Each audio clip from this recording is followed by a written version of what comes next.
Hi, I'm Alex Archbold, and I've been buying and selling antiques since I was 9 years old. From basements to scrapyards, I'll look just about anywhere I can to find lost antiques and collectibles. And sometimes I'll go big and buy everything. I never know what's going to happen or who I'm going to meet. This is our life, this is our adventure, and this is Curiosity Inc. I'm home, honey.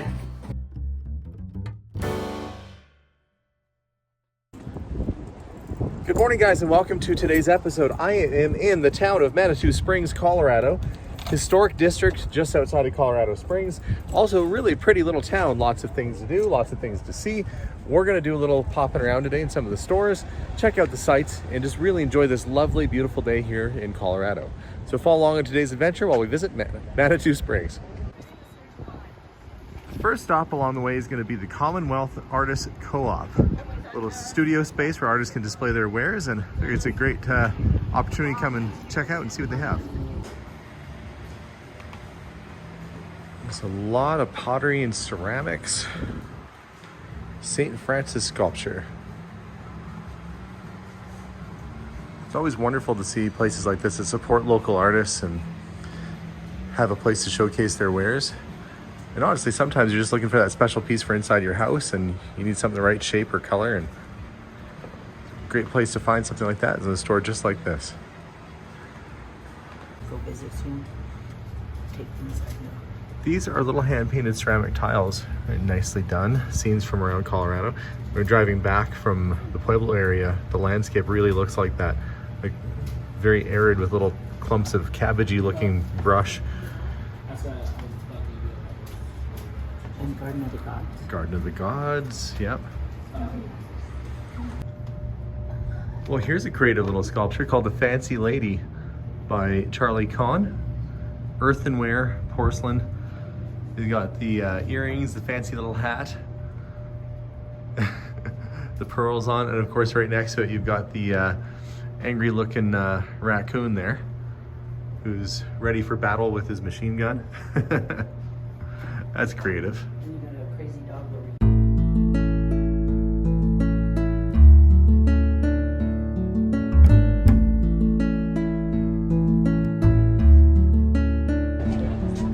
here. There are a ton of gift shops, collectible shops, and stores around Manitou. And I'm going to stop at the Green Horse Gallery now because I have to admit their window with all the ceramic rocket ships kind of caught my eye. So I'm going to pop in there. Just enjoy. I mean, really, you can walk up and down the street. You can see lots of different sights, lots of different things to see. And again, it's really just a short drive from Colorado Springs. So if you don't want to stay here, you can stay in the Springs and come out this way. But let's go check out the gallery, see what they have. This is what caught my eye, their window display. I thought these were just the cutest things. So you can buy the little ship. You got a little alien there playing a saxophone for some reason. I guess if you've been waiting for something for a long time and you say when pigs fly, well, there you go. There's a flying pig. Really fun little, say, Pulsar and Artemis ships and stuff. Really cute. I always love eclectic shops like this. Isn't this a cute bird? Look at this. Reclaimed bits and pieces. Looks like a motorcycle gas tank for the body. And they call it Sprockatoo. Isn't that ever cute? Some very Picasso-esque looking painting right there. I almost had to kind of have a look and see if it was a copy of a Picasso or something, because it's just so very similar to the stuff he did. But some nice street scenes and landscapes. It was fun to look at the artwork and see what people put together. Copper horses. Look at that little guy. Look at the expression on his face. And the store is set up really nicely too. They've got all sorts of decor hanging from the ceiling, and everywhere you look there's something fun and kind of whimsical to look at. Just a really neat little shop. The artist called this piece Icon, and you look, there's Peter Griffin, Charlie Chaplin, Che Guevara. That's quite the Monopoly guy. Rosie the Riveter. Colonel Sanders made it up there, Mickey Mouse. Kind of a real mix of different sorts of folks. Reminds me of something my friend Josh might do. You know, just an unusual allotment of stuff. And then of course you scroll down, and what better piece to put in your washroom or your bathroom, restroom, different names for it in Canada than you guys do in the United States, but picture of toilet, why not? And that's it would bother me because somebody left the seat up. I'd always feel like I had to flip it back down again. We've stopped in at a little antique shop along the way, and of course there's cool things like a Coke advertising button, the neon Budweiser sign, and it just smells great in here, like the smell of leather, like I'm in a store in Montana. I've been saying that the whole trip, you know, you get the smell of saddles and Stetson hats. I feel like I may as well just be across the border. Down Montana, they got top hats, everything made in America. But the cool thing is there's also antique signs, and they are for sale. And those have been kind of hard to find in the area. You got Star Tobacco right there, Cinco Cigars, some nice antique license plates. So I'm gonna do a little walkabout in here and see, you know, what is the mix of the antiques and the newer stuff that they carry. And I guess like when I had my shop, I carried antiques, but I also carried, you know, teas and gems and honey. They've got the other direction, and they've got Western hats of every variety. So it's good to have a few different types of products that can offset your sales when you're in this kind of business. Peeking all around. Grapette soda sign there. That might be reproduction though. So we'll do a little walk around. I can see there's some old trains in the case.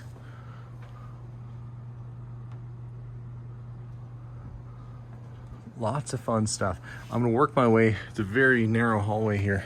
Work my way around, past these super old cleated shoes, and go see what's around the corner on the other side. Heather is with me here behind me, and she's asked the owners if we could look over on this side that they had kind of chained off, and they said, sure, go for it. Just watch where you step because they've got things all over the place.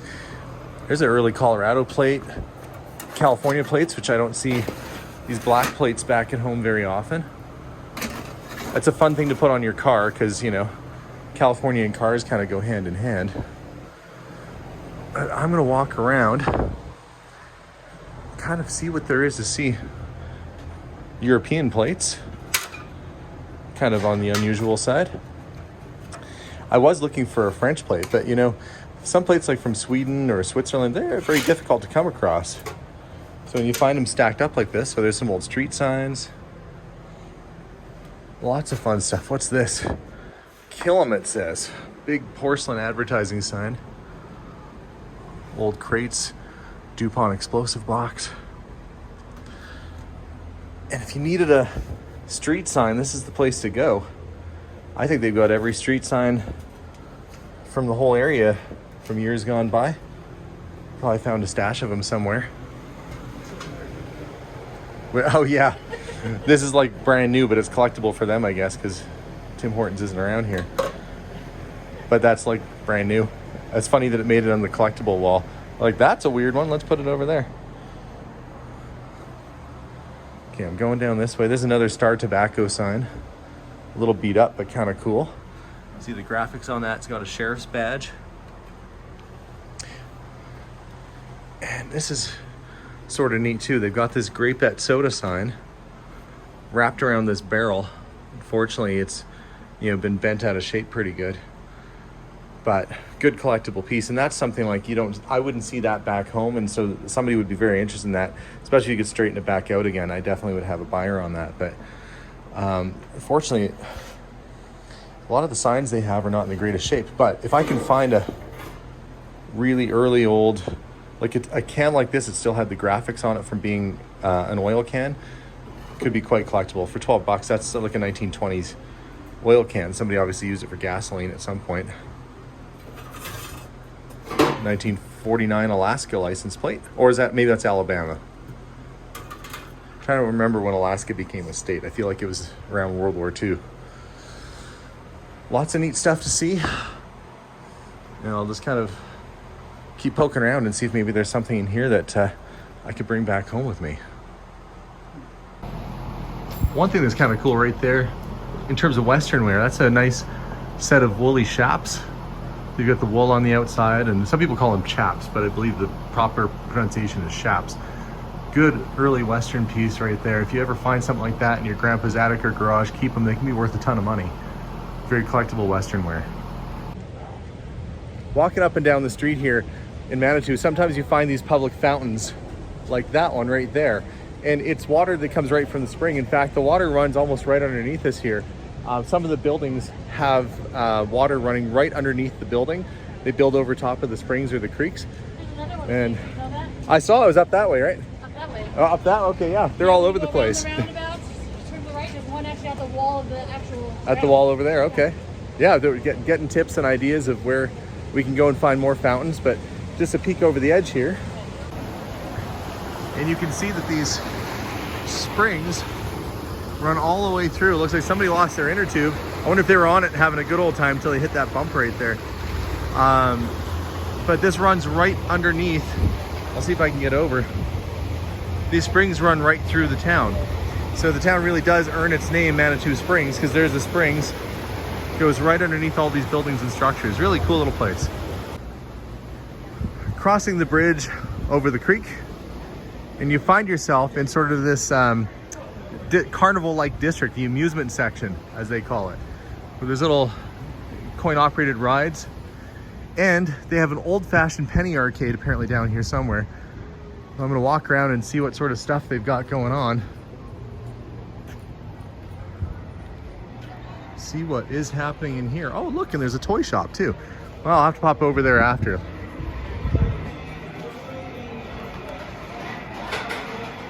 Oh, I'm sure tons of you have seen these before. You stick your penny in there and you get it's the smartest machine ever. How about you give us your penny, we'll flatten it and it'll charge you 5 cents or 25 cents. What a great deal for them. Surprisingly, some of these coin-operated games can get to be quite valuable. Not that they're selling any of this stuff, but you see some newer things, you see some 1950s, like that hippo is probably older. But then you got the Champion there. Ride the Champion. They've got it just sitting out here. That retail in working condition, probably close to $2,000 and up. That's the big-bodied horse. So you gotta hope they're making their money back off the coins, because it's a collector's piece. That's probably the best one here. Anyway, oh, there's an elephant down there too. Lots of cool stuff that they're actually still using. But there is a penny arcade around here, and apparently there's some old machines mixed in. Here we go. I always tell the older machines too, it's love tester, see how you rate. The last person was hot stuff. And they got lucky and took off out of here. There's Pac-Man. Let's see what this other wooden cabinet machine is. Uncle Sam. Shake with Uncle Sam, 25 cents. He'll tell you the strength of your personality. And I guess the idea is you come up and give him a good shake. You squeeze it, and it tells you. Expert on everything, strong-willed. Need a quarter? I might need a quarter. All right. I have to see. We'll let Uncle Sam. Oh, I've got Canadian quarters. He's gonna say, I can tell the strength of your character. You're trying to pass Canadian quarters. Let's give it a try here. All right. Let's see how I do. And I guess, do I let go or does it just... Maybe I let go too early, I don't know. I'm uncontrollable. That might be true. They've got a little horse derby going here. These big sort of cast iron mechanical horses. That's pretty cool.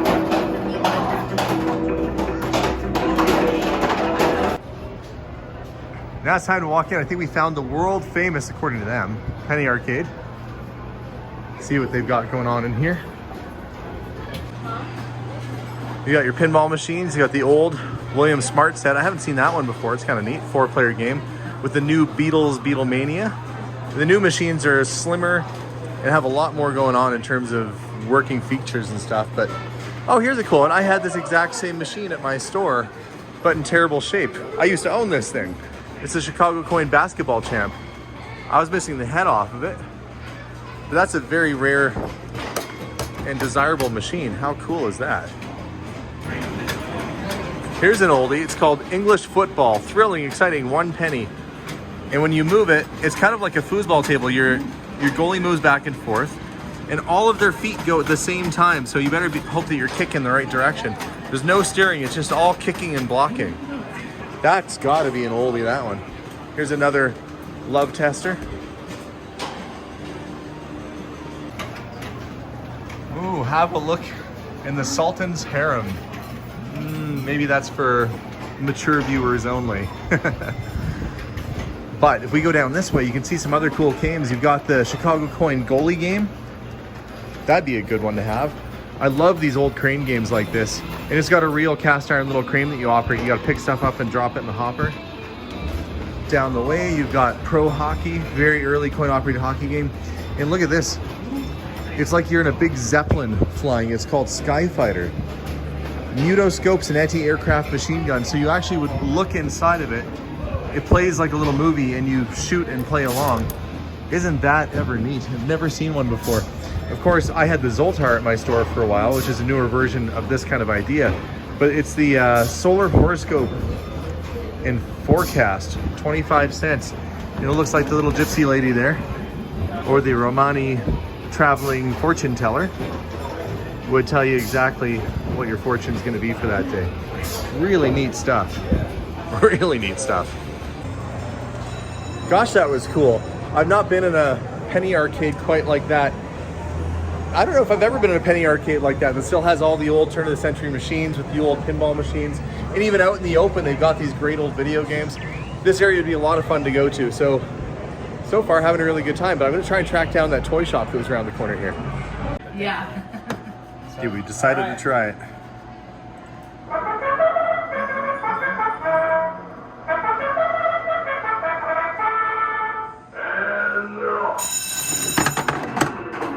Oh no!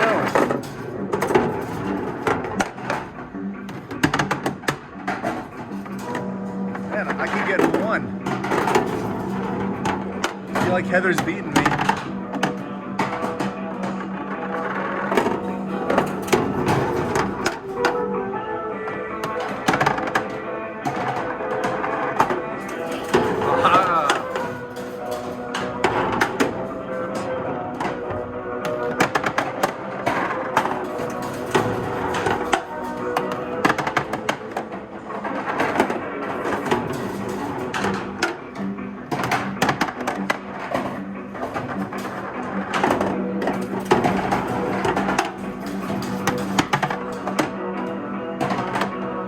No.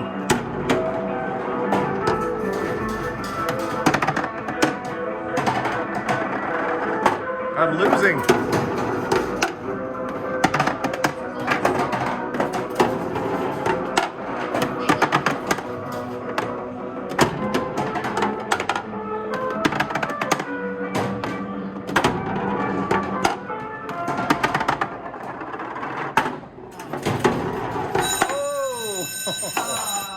In the last minute. So after just beating my sister Heather at the horse derby game, we're now gonna go to Cave of the Winds, which is apparently a bottomless like pit. We're going to the underground caves. We're going to the underground caves where I think she's gonna leave me there Yes. because I've been gloating over my horse derby win. So off we go. Nice little stop in Manitou Springs and now off to Cave of the Winds. Okay, when I was talking about the buildings being built on top of the creek, I wasn't kidding. Look, they kind of built these structures right over top. There's the creek there. Like, no, we're just gonna build right over top of it. So a lot of the buildings here are built right up on top of this. Super neat, actually. Probably would have been a nicer view if they would have left it all natural, but I guess it's valuable real estate. Made it to the parking lot of Cave of the Winds, which is essentially the top of a mountain. And I was thinking, man, that was a windy road, but then I look across the way and there's a road that goes all the way up there. Why do people got to go up there? Can't they just look at it from down here? Anyway, we're going this way. Heather says she's been here once before, and if she's willing to go back, it can't be all that bad.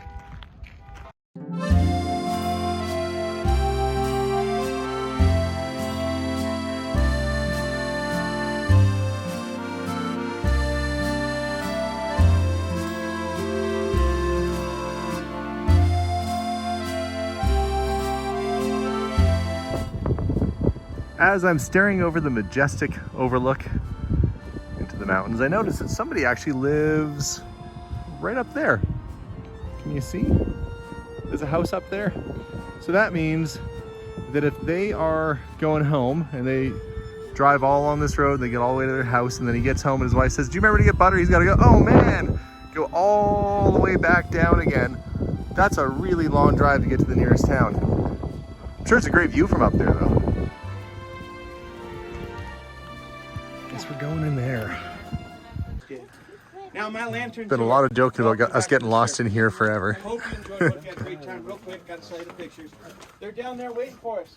If you want that picture, it's $15. Extras are $5. If you want a flash drive, that's $15. Flash drive comes with extra parts of the cave. Yes, yes. Come on.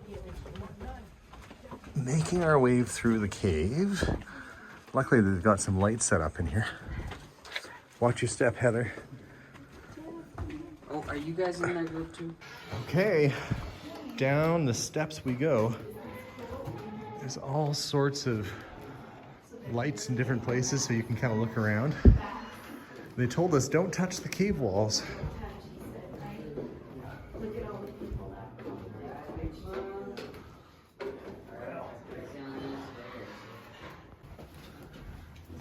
On the move, down a tiny little cave. I didn't even think this went anywhere. I thought this was a dead end.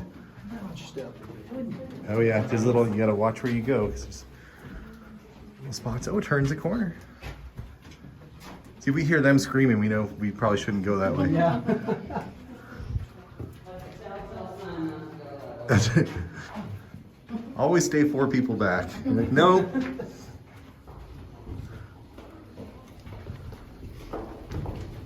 Oh, it opens up really big down here.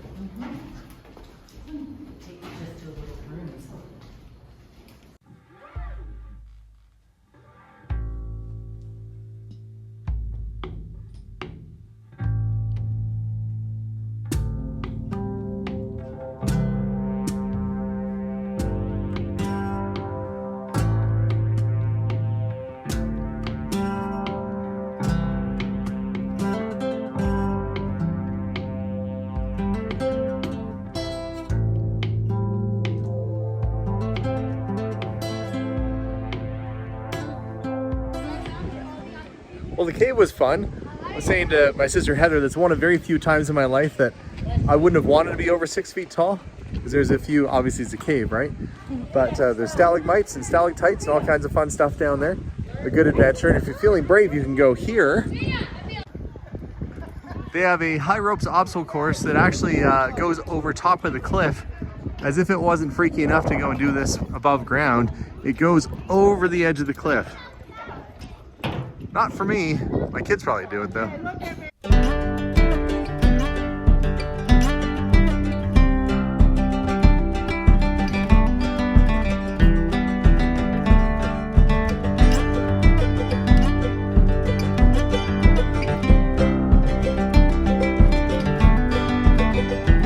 So that concludes my adventure in Manitou Springs. If you're ever out that way, it's a fun town. It's a good tourist activity. I mean, it's ice cream, there's creeks, there's antique shops, gift shops. I don't know what else you could want. It's a great place, and there's really neat caves nearby you can go explore too. So fun time. Thanks for watching today's episode, guys. We'll see y'all soon, and bye for now.